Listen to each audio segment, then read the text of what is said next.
आज हम बात करने वाले हैं साल 2007 में आई film in the name of the king के बारे में। ये कहानी एक अनाथ बच्चे की है जिसे सभी लोग फार्मर कहकर बुलाते हैं क्योंकि वो एक किसान है और ये फार्मर एक बहुत ही अच्छा योद्धा है। इसलिए लोग समझ नहीं पाते कि आखिर फार्मर आया कहाँ से है, लेकिन बाद में जब दुनिया को उसकी सच्चाई पता चलती है तो सबके सब हैरान रह जाते हैं। कहानी की शुरुआत होती है और हमें ईब राज्य को दिखाया जाता है जहाँ पर हम एक जादूगर को देखते हैं जिसका नाम है गैलियन और उसके साथ एक लड़की होती है जिसका नाम मुरियाला होता है। मुरियाला यहाँ के सेनापति की बेटी है और सभी लोग गैलियन से नफरत करते हैं और खास करके मुरियाला का पिता मैरिक, क्योंकि मुरियाला गैरियल के प्यार में है और वो उसका फायदा उठा रहा है। इसके बाद हमें फार्मर को दिखाया जाता है जो कि अपने बेटे के साथ खेल रहा होता है जिसका नाम है जेफ, और यहाँ पर उसका एक दोस्त भी होता है जिसका नाम है नोरिक। इसके बाद रात में ही सभी लोग डिनर करने लगते हैं। यहाँ पर हम फार्मर की वाइफ को देखते हैं जिसका नाम सोलाना है। फार्मर अपनी फैमिली के साथ बहुत ही खुशी से रह रहा होता है। अब अगली सुबह फार्मर की वाइफ अपनी मोम के घर जा रही होती है और वो अपने साथ अपने बेटे जैफ को भी लेकर जा रही होती है। जब भी लोग रास्ते में जा रहे होते हैं तो जैफ अपनी मोम से अपने फादर के बारे में पता करता है। रास्ते में जैफ अपनी मोम से पूछता है कि अगर तुम्हारे माता पिता हैं तो मेरे फादर के माता पिता क्यों नहीं हैं? जिस पर सोलाना उसे कहती है कि तुम्हारे फादर अनाथ हैं इसलिए उनके माता पिता नहीं हैं। उसे बहुत सारे लोगों ने पाला लेकिन किसी को पता नहीं लगा कि उसके माता पिता कौन थे। इसके बाद हमें यहाँ के राजा को दिखाया जाता है जिसका नाम है किंग कॉनरेड। उसके पास उसके कुछ सिपाही आकर उसे बताते हैं कि यहाँ पर कुछ दानव घूम रहे हैं जिन्हें ये लोग क्रग कहकर बुलाते हैं। वो बहुत ही ज्यादा क्रूर हैं, वो इंसानों को बुरी तरह से मारते हैं, इसलिए उनसे निपटने के लिए एक टीम तैयार करने लगते हैं। दूसरी तरफ सोलाना अपनी मोम के घर पर पहुंच जाती है तो वहीं फार्मर अपने घर पर काम कर रहा होता है। उसे यहाँ पर कुछ आहट होती है और जल्द ही वो समझ जाता है कि ये क्रग हैं और अब इसीलिए वो एक एक करके उन सभी क्रग से लड़ता है। वो काफी बहादुरी के साथ उनसे लड़ता है और एक एक करके उन्हें मार देता है।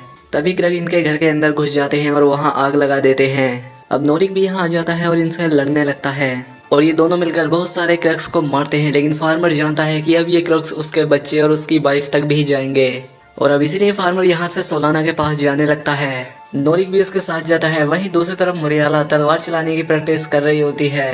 फिर उसके पास आता है कमांडर टेरिस और वो उसके साथ प्रैक्टिस करने लगता है, लेकिन टेरिस यहाँ से जैसे ही जाता है यहाँ पर राजा का भतीजा आ जाता है जिसका नाम ड्यूक फेलो है और ये एक नशेड़ी आदमी है। वो दिन भर नशे में रहता है और उसे इस बात का घमंड है कि राजा के ना होने के बाद वो ही राजा बनेगा। वो यहाँ पर मुरियाला को भी छेड़ता है और कहता है कि अपने होने वाले राजा की इज्जत किया करो। वहीं दूसरी तरफ हम सोलाना को उसके गांव में देखते हैं जहां पर एक शादी का फंक्शन चल रहा होता है और सोलाना जैफ के साथ इन सारी चीजों को देख रही होती है। तभी उसकी नजर क्रक्स पर पड़ती है, इसलिए वो सभी को आगाह करती है और देखते ही देखते क्रक्स इन पर हमला कर देते हैं। चारों तरफ तराही मच जाती है और क्रक्स बड़ी ही बेरहमी से यहाँ लोगों को मारना शुरू कर देते हैं और उन्हें जलाने लगते हैं। लेकिन तभी यहाँ पर फार्मर आ जाता है और वो क्रक्स से लड़ने लगता है। यहाँ पर हमें पता लगता है कि इन सारे क्रक्स को गैलियन चलाता है और गैलियन ही इनका मालिक है। वही ये सारी तबाहियां मचा रहा है क्योंकि वो यहाँ का अगला राजा बनना चाहता है। लेकिन सोलाना यहाँ से जैफ को भगा देती है क्योंकि वो जानती है कि ये सबको मार रहे थे। तभी एक क्रग पकड़ लेता है सोलाना को और दूसरा जैफ का पीछा करने लगता है। जैफ जब जंगल में भागता है तो वो क्रग उसके पीछे जाता है और वो उसे मार डालता है और अपने बेटे की मौत के बाद फार्मर बुरी तरह से टूट जाता है। इसके बाद वो अपने बेटे को दफनाता है और दूसरी तरफ राजा अपने सैनिकों से मिलता है क्योंकि वो जानता था कि जल्द ही क्रग उन पर भी हमला करने वाले हैं, इसीलिए उसे और सिपाहियों की जरूरत है। तब यहाँ पर हम गैलियन को देखते हैं जिससे मिलने जाता है ड्यूक। हमें पता लगता है कि ये दोनों एक साथ मिले हुए हैं और ड्यूक गैलियन की मदद कर रहा है। इसके बाद राजा पहुंचते हैं फार्मर के गांव में और वो कहते हैं कि जितने भी यहाँ पर जवान लोग हैं वो सभी हमारी आर्मी में शामिल हो जाएं, तभी हम उन सभी क्रक्स को हरा पाएंगे। लेकिन यहाँ पर फार्मर राजा पर गुस्सा हो जाता है। वो कहता है कि तुम्हें राज्य की बिल्कुल भी परवाह नहीं है, क्योंकि अगर होती तो इतने सारे लोग न मारे जाते। तुमने हर जगह अपने लोगों को फैला रखा होता। हमें तुम जैसे राजा की जरूरत नहीं है, हम खुद जाएंगे और खुद क्रक्स से लड़ेंगे। इतना कहकर वो यहाँ से चला जाता है। इसके बाद मैरिक देख लेता है नोरिक को। वो उसके पास जाकर कहता है कि तुम्हें शायद मेरी शक्ल याद ना हो, लेकिन मैं तुम्हें बहुत अच्छे से जानता हूँ। हम एक युद्ध के दौरान मिले थे जो कि कई साल पहले हुई थी। इस बात का नोरिक उसे कोई जवाब नहीं देता, लेकिन यहाँ पर मैरिक को अपने सवालों के जवाब मिल जाते हैं। दूसरी तरफ हम मैरिक को देखते हैं जो कि फार्मर के पास पहुंचता है और कहता है कि अगर तुम्हारी तरह बहादुर लोग हमारी आर्मी में आ जाएं तभी हम क्रक्स को हरा पाएंगे। लेकिन फार्मर कहता है कि मुझे तुम लोगों की कोई जरूरत नहीं है और मैं राजा की आर्मी में कभी भर्ती नहीं होऊंगा। यह कहकर वो यहाँ से चला जाता है और फिर मैरिक जाकर राजा से मिलता है। राजा कहता है कि इस फार्मर में कुछ तो बात है, ये जाना पहचाना सा लगता है। तभी हम फार्मर को देखते हैं जो कि नोरिक के साथ निकल चुका है और इनके साथ सोलाना का भाई भी है, क्योंकि फार्मर की वाइफ को क्रक्स ने बंदी बना लिया है और ये उसे किसी भी तरह से बचाना चाहता है। वो अपने बेटे को तो खो चुका है, लेकिन अब वो अपनी वाइफ को नहीं खोना चाहता। इसीलिए ये लोग जा रहे हैं उस पहाड़ी की तरफ जहाँ पर सारे क्रक्स रहते हैं। बीच में इन्हें एक बहुत ही बड़ी खाई मिलती है और इन्हें खाई के दूसरी तरफ जाना है। तो फार्मर कहता है कि हमें लटक कर जाना होगा और इतना कहकर वो बड़ी आसानी से इस खाई को पार कर लेता है। लेकिन अब बारी होती है नोरिक और सोलाना के भाई बेस्टियन की।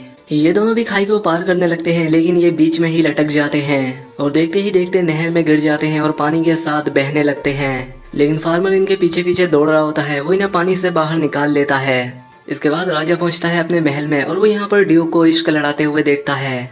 तो राजा उस पर गुस्सा करने लगता है। वो कहता है कि तुम्हें पता भी है राज्य में क्या चल रहा है, इसलिए तुम्हें सजा मिलेगी। तो वहीं हम गैलियन को देखते हैं जो कि अपने लोगों पर गुस्सा कर रहा होता है। तो वो क्रक्स से कहता है कि और भी ज्यादा तबाही फैलाओ। वहीं हम दूसरी तरफ मुरियाला को देखते हैं और हमें पता लगता है कि मुरियाला को भी जादू आता है, क्योंकि मैरियल एक बहुत ही बड़ा जादूगर हुआ करता था और मुरियाला ने कुछ जादू अपने फादर से सीखा है। वो अभी उसी जादू की प्रैक्टिस कर रही होती है कि तभी उसके सामने गैलियन आ जाता है और उसे देखकर मुरियाला चौंक जाती है। वो कहती है कि मुझे तुम पर पहले से ही शक था कि तुम बहुत बड़े जादूगर हो। और यहाँ पर मुरियाला को धीरे धीरे उसके इरादे भी समझ में आने लगते हैं, इसलिए गैलियन उस पर चिल्लाने लगता है। वो कहता है कि मुझे ये पूरे का पूरा राज्य चाहिए और इतना कहकर वो यहाँ से गायब हो जाता है। वहीं दूसरी तरफ हम फार्मर को देखते हैं। ये लोग धीरे धीरे जंगल में आगे बढ़ रहे होते हैं। अब ड्यूक राजा के पास पहुंचता है और उनसे माफी मांगने की कोशिश करता है और राजा भी उसे माफ कर देते हैं। वो अपना खाना भी उसके साथ शेयर करते हैं। दूसरी तरफ फार्मर जंगल में आगे बढ़ रहा होता है तो उसे यहाँ पर कुछ गड़बड़ लगता है। तब यहाँ पर हम निम प्रजाति की लड़कियों को देखते हैं जो कि उन्हें पेड़ पर टांग देती हैं। उन लड़कियों की मुखिया है इलोरा। इलोरा इनसे कहती है कि अनजान आदमियों की इस जंगल में कोई जगह नहीं है। फार्मर कहता है कि हम बस यहाँ से गुजर रहे थे और ये कहकर वो खुद को छोड़ने के लिए कहता है, लेकिन इलोरा उसे नहीं छुड़ाती, इसलिए फार्मर खुद को खुद ही आजाद करा लेता है। वहीं दूसरी तरफ मुरियाला राजा के पास जाती है और वो उसे बताती है कि गैलियन क्या करने की कोशिश कर रहा है। लेकिन तभी राजा की तबीयत खराब होने लगती है और हमें पता लगता है कि राजा के खाने में जहर मिलाया गया है। वहीं दूसरी तरफ हम ड्यूक को देखते हैं जो कि गैलियन के पास पहुंचता है और कहता है कि मुझे पता नहीं था कि राजा के खाने में जहर है और मैंने भी उस खाने को खा लिया, यानी कि मैं भी मरने वाला हूँ। जिस पर गैलियन कहता है कि मैं चाहूँ तो तुम्हें बचा सकता हूँ, लेकिन तुम्हें मुझसे एक वादा करना होगा कि मैं जो भी करूँगा वो तुम करोगे। ड्यूक भी उसकी बात मान जाता है और अब गैलियन उसकी जान बचा लेता है। अब मुरियाला पहुंचती है अपने फादर के पास और उसे पूरी बात बताती है कि वो गैलियन के साथ थे और वो क्या करने वाला है। जिस पर मैरिक उस पर गुस्सा होता है। वो कहता है कि तुमने ही उस शैतान को यहाँ पर पनाह दी थी, वो तुम्हारी मदद से यहाँ आता जाता था, तुम्हें तो पता भी नहीं कि वो कितना खतरनाक है। अब सिर्फ 2 ही जादूगर जिंदा बचे हैं, एक मैं और एक वो, लेकिन वो बहुत ज्यादा खतरनाक है। दूसरी तरफ हम फार्मर को देखते हैं और अब वो लड़कियां भी उनकी मदद कर रही होती हैं। वो इन्हें जंगल से बाहर लाकर छोड़ देती हैं। अब मैरिक पहुंच जाता है राजा के पास। अब राजा की तबीयत में कुछ सुधार आने लगा है तो वहीं फार्मर पहुंच जाता है क्रक्स के पास।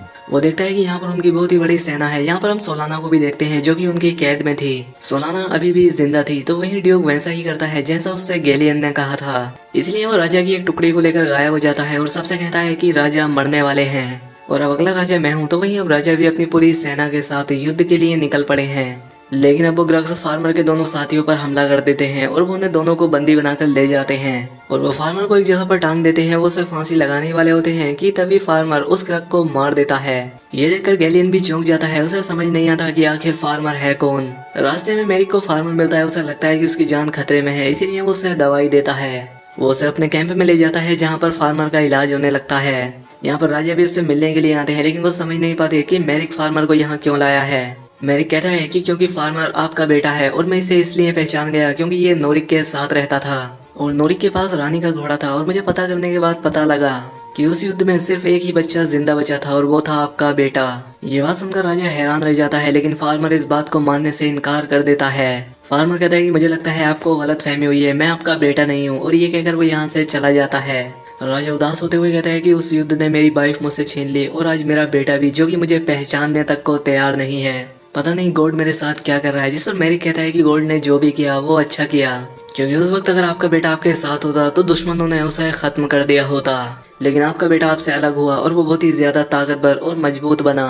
अब उसे कोई भी नहीं छू सकता। इतना कहकर मैरिक पहुंचता है फार्मर के पास। कहता है कि तुम कहाँ जा रहे हो। जिस पर फार्मर कहता है कि मैं अपनी वाइफ को बचाने के लिए जा रहा हूँ। तो मैरिक कहता है कि मैं चाहता हूँ कि तुम यहाँ का अगला राजा बनो, क्योंकि तुम इस तरह से अपनी वाइफ को कुछ भी नहीं दे पाओगे। तुम उसे फिर से गरीब जिंदगी देना चाहते हो, लेकिन तुम और तुम्हारी वाइफ एक अच्छी जिंदगी के हकदार हैं। तभी हम टेरिस को देखते हैं जो कि अपनी सेना को लेकर जाता है ड्यूक की सेना के साथ। तब ड्यूक बाकी सैनिकों को भी भड़काने लगता है। वो कहता है कि राजा की मौत हो चुकी है और इसलिए मैं राजा हूँ, मेरे साथ आ जाओ और मुझे पता है कि हमारे राज्य के लिए क्या ज्यादा अच्छा है। लेकिन तभी यहाँ पर राजा आ जाते हैं और राजा को देखकर सभी लोग चौंक जाते हैं और जितने भी सिपाही ड्यूक के साथ थे वो फिर से राजा के पास आ जाते हैं। अब यहाँ पर इनके साथ फार्मर भी होता है, लेकिन देखते ही देखते यहाँ पर क्रक की सेना आने लगती है और इनके बीच एक खतरनाक लड़ाई होने लगती है। क्रक को अपनी जान की कोई परवाह नहीं है, वो मरते जाते हैं लेकिन फिर भी लड़ने से पीछे नहीं हटते। लेकिन अब राजा की सेना भी बहुत जोश में होती है, इसीलिए वो एक एक करके उन क्रक्स को मारने लगते हैं। और फार्मर भी उन क्रक्स का खात्मा कर रहा होता है ताकि वो जल्द ही अपनी वाइफ के पास जा सके।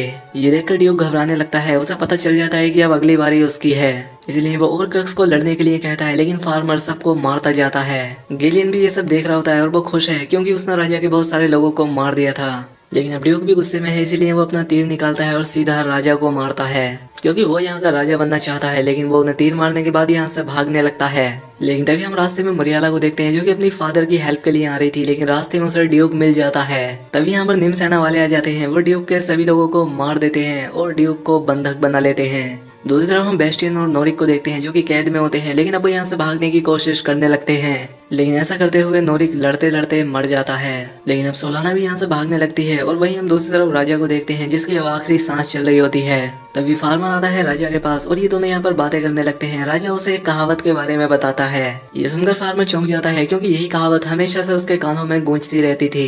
तो राजा कहता है कि मैं ये कहावत अपने बेटे को उसके बचपन में सुनाया करता था। और अब फार्मर को भी यकीन आ जाता है कि राजा ही उसका पिता है। और फिर राजा की जान चली जाती है। ये देखने के बाद फार्मर फिर से टूट जाता है, क्योंकि जैसे ही वो अपने फादर से मिला उनकी जान चली गई। वहीं दूसरी तरफ हम टेरिस को देखते हैं, जो कि पूरी सेना को तैयार कर रहा होता है। तभी यहाँ पर मुरियाला आ जाती है अपनी पूरी टीम को लेकर के। यहाँ पर टेरिस गुस्सा हो जाता है, वो कहता है कि इसने राजा पर तीर चलाई थी, इसलिए मैं इसे मार दूंगा। लेकिन फिर भी वो ड्यूक को एक आखिरी मौका चैलेंज करने का देता है, इसलिए ये दोनों लड़ने लगते हैं और टेरिस बहुत ही बुरी तरह से ड्यूक को हरा देता है। अब वो ड्यूक को मारने वाला होता है कि चारों तरफ शोर होने लगता है कि राजा की मौत हो गई है। और अब वो उठकर खड़ा हो जाता है और कहता है कि मैं अब तुम्हारा राजा हूँ, मैं तुम्हारा आखिरी वारिस हूँ, इसलिए तुम अपने राजा को नहीं मार सकते। तभी यहाँ पर मैरिक आ जाता है, वो सबसे कहता है कि ड्यूक ने ही राजा को मारा था, लेकिन राजा का अभी भी एक वारिस जिंदा है। और जैसे ही टेरिस इस बात को सुनता है, वो ड्यूक का गला काट देता है। तब मैरिक सबको बताता है कि फार्मर ही राजा का बेटा है, वो बचपन में उनसे बिछड़ गया था, इसीलिए फार्मर को यहाँ का नया राजा बना दिया जाता है। इसलिए वो सभी लोग राजा के आगे झुकते हैं और फार्मर भी उन्हें लड़ाई के लिए तैयार करने लगता है। वहीं दूसरी तरफ सोलाना को गैलियन पकड़ लेता है और वो समझ जाता है कि ये फार्मर की वाइफ है, इसलिए वो उसे अपने कब्जे में रखता है, क्योंकि वो जानता है कि फार्मर उसके लिए कितना खतरनाक है।